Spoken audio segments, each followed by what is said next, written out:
onboarded 107 community health promoters, and the process of registration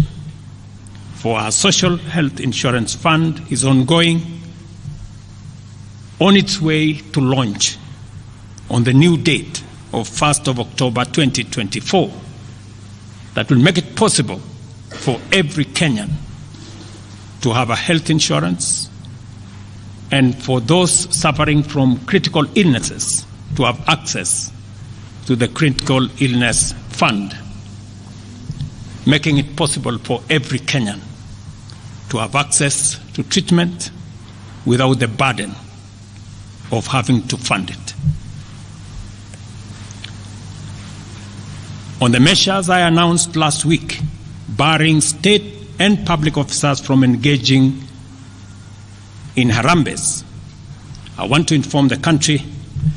that the Public Fundraising Appeals Bill is now ready for publication tomorrow. However, even with the progress we have made, I am acutely aware that the people of Kenya have very high expectations of me. And they believe that this administration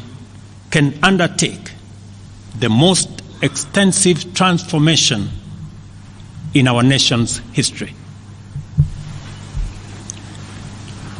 Recent events that necessitated the withdrawal of the finance bill, which will require a review and reorganization of our budget and fiscal management,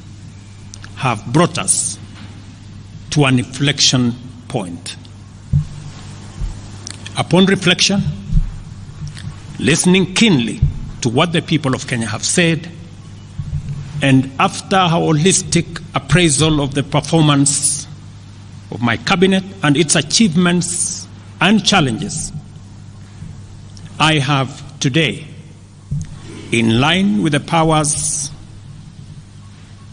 given to me by Article 1521 and 1525B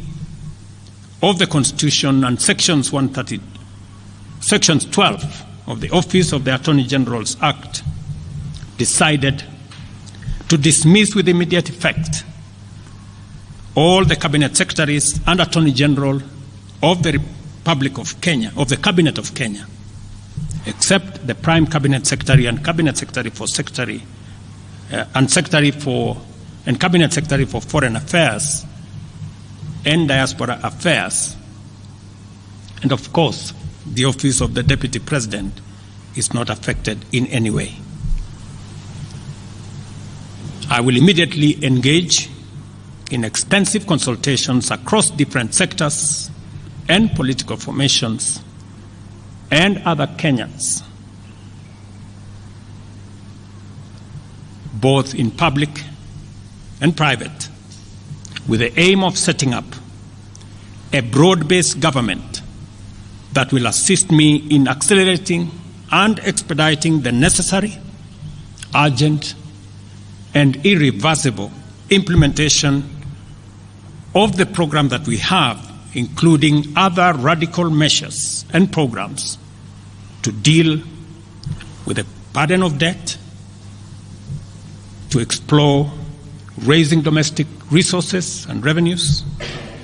expanding job opportunities, eliminating wastage and unnecessary duplication of a multiplicity of government agencies, and slaying the dragon of corruption, consequently making the government of Kenya lean, inexpensive, effective, and efficient. During this process,